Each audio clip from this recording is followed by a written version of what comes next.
1979 সালে ইরানে ইসলামিক বিপ্লবের পর ইরান ইসলামিক রিপাবলিক হয়ে যায়। ইরান একই সাথে ইসলামিক আবার রিপাবলিক বা গণতান্ত্রিক সিস্টেম রান করে, যার ফলে ইরানে একদিকে সুপ্রিম লিডার আছেন, অপরদিকে আছেন প্রেসিডেন্ট। ইভেন ইরানের পার্লামেন্টে মাইনরিটি অর্থাৎ ইহুদি খ্রিস্টানদের জন্য 5% সংরক্ষিত আসন আছে। অ্যান্টি ইরানি পার্টিরা কখনোই ইরানকে ফ্যাসিস্ট হিসাবে আখ্যা দেয় না। সাধারণত ইরানের political power structure one of the finest in the world বলা যায়। আজকে একদম পুরোপুরি জানবো বিষয়টা। ইরানের কথা উঠলে প্রথমেই যে নামটা আসে সেটা হলো সুপ্রিম লিডার বারাক ওবামা। তিনি কিন্তু ইরানের সর্বোচ্চ ক্ষমতাসীন ব্যক্তি। তিনি commander in chief of arm forces including IRGC. Normally কি দেখা যায়, অনেক রাষ্ট্রের মিলিটারি বিট্রে করে ফেলে, বিশেষ করে ইরানের প্রতিপক্ষ যেহেতু আমেরিকা এবং ইসরায়েল, তাই এই বিষয়টা হওয়া খুবই স্বাভাবিক। কিন্তু ইরানে কখনোই এমনটা হয় না। এর কারণ হচ্ছে ইরান ডিফারেন্ট অ্যাপ্রোচ নিয়েছে। তারা ইসলামিক বিপ্লবের পরেই আর্ম ফোর্সের পাশাপাশি আইআরজিসি নামে একটা প্যারালাল বাহিনী গড়ে তুলেছে। এটার আসল কাজই হলো ইরানের ইসলামিক বিপ্লবকে সাস্টেইনেবল করা। এরা ডিরেক্ট সুপ্রিম লিডারের আন্ডারে কাজ করে। এরা যেহেতু সরাসরি বিপ্লবী বাহিনী, তাই বিট্রে করার সম্ভাবনা নেই। এদের কুদস ফোর্স বা ফরেন অপারেশন ইউনিট আছে। আপনারা নিশ্চয়ই কাসেম সুলাইমানির নাম শুনেছেন, যাকে 2020 সালে আমেরিকা হত্যা করেছিল। তিনি এই কুদস ফোর্সেরই প্রধান ছিলেন। অ্যান্টি ইসরায়েলি পুরো রেজিস্ট্যান্স গ্রুপকে এরাই সহায়তা করে। অর্থাৎ এক কথায় বলতে গেলে ইসরায়েলের বিগেস্ট থ্রেট হচ্ছে এই কুদস ফোর্স। পাশাপাশি দেশেও ইসলামী বিপ্লব বিরোধীদের দমনে এরা বেসিস মিলিশিয়া নামে একটা স্বেচ্ছাসেবী সংগঠন রান করে। এর উপর আইআরজিসি নেভি, যেটা পারস্য উপসাগর বিশেষ করে হরমুজ প্রণালী নিয়ন্ত্রণ করে। আইআরজিসি এরোস্পেস আবার ব্যালিস্টিক মিসাইল বা ড্রোন প্রোগ্রাম পরিচালনা করে। সবচেয়ে শকিং ব্যাপার হলো এরা ইকোনমিক্যালি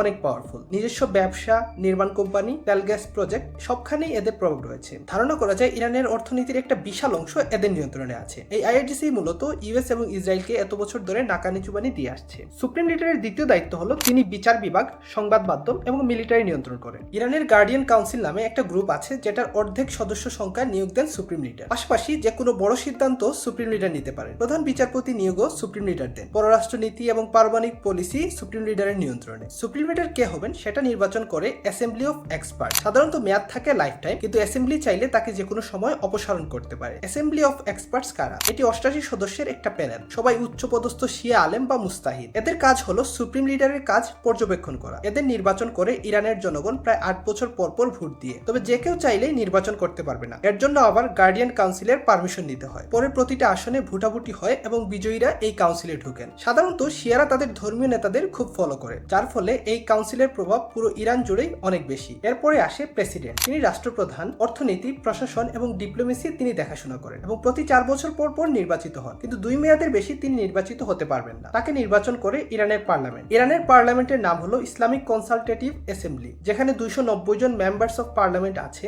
যারা 4 বছর পর পর ইরানের জনগণ দ্বারা ভোটে নির্বাচিত হন। এরাই মূলত ইরানের প্রেসিডেন্টকে নির্বাচিত করে। এরা মূলত ড্রাফট ল, ন্যাশনাল বাজেট, চুক্তি এইগুলো দেখে। যদিও তাদের পাশ করা সকল লতে গার্ডিয়ান কাউন্সিলের অনুমতি লাগে। এখন বলি গার্ডিয়ান কাউন্সিল কি। এটা হলো 12 সদস্য বিশিষ্ট একটা বোর্ড, যার অর্ধেক অর্থাৎ 6 জন নিয়োগ দেন সুপ্রিম লিডার এবং বাকি অর্ধেক আসে পার্লামেন্ট থেকে। এরা পার্লামেন্টে পাশ হওয়া সকল ল রিভিউ করে, বিশেষ করে ধর্মীয় ব্যাপারে বেশি ফোকাস করে। আবার অ্যাসেম্বলি অফ এক্সপার্টের জন্য যখন নির্বাচন হয়, তখন প্রতিনিধি হওয়ার জন্য তাদের কাছ থেকে প্রথমে অ্যাপ্রুভ নিতে হয়। ইভেন পার্লামেন্ট সদস্যদের ক্ষেত্রেও একই সেই। এরপরে একটা গ্রুপ আছে এক্সপিডিয়েন্সি ডিসার্নেড কাউন্সিল। যদি পার্লামেন্ট আর গার্ডিয়ান কাউন্সিলের মধ্যে কোনো ঝামেলা হয়, তাহলে এরাই মিটায়। এরা সুপ্রিম লিডারের পক্ষ থেকে মনোনীত এবং সুপ্রিম লিডারকে পরামর্শ দিয়ে বিভিন্ন ইস্যুতে সহায়তা করে থাকে। ইরানের এই সিস্টেমের সবচেয়ে ভালো দিক হলো ক্ষমতার বিকেন্দ্রীকরণ। আপনারা জানেন ইরানে অনেক বিদেশি এজেন্ট এবং প্রেশার রয়েছে, ফলে যে কোনো বাহিনী বা সিস্টেম যে কোনো সময় তাদেরকে বিট্রে করতে পারে। কিন্তু এই বিকেন্দ্রীকরণের জন্য কারো হাতে একক ক্ষমতা থাকে না এবং কেউ চাইলেই সহজে বিদ্রোহ করতে পারে না। দ্বিতীয়ত, সবকিছুতে ভোটিং সিস্টেম থাকায় জনগণ রাষ্ট্রের সাথে কানেক্টেড থাকে, ফলে বিদেশি উস্কানি সত্ত্বেও ইরানে বড় বড় আন্দোলন সফল হয় না। জনগণের সমর্থন সবসময় রাষ্ট্রের পক্ষেই থাকে। ইরানকে বৈদেশিক প্রেশারও তেমন একটা নিতে হয় না। আপনি যদি খেয়াল করেন, অ্যান্টি ইরানি পার্টিরা কখনোই ইরানকে ফ্যাসিস্ট হিসাবে আখ্যা দেয় না সাধারণত। এটাই হচ্ছে ইরানের সিস্টেমের সবচেয়ে বড় সাফল্য।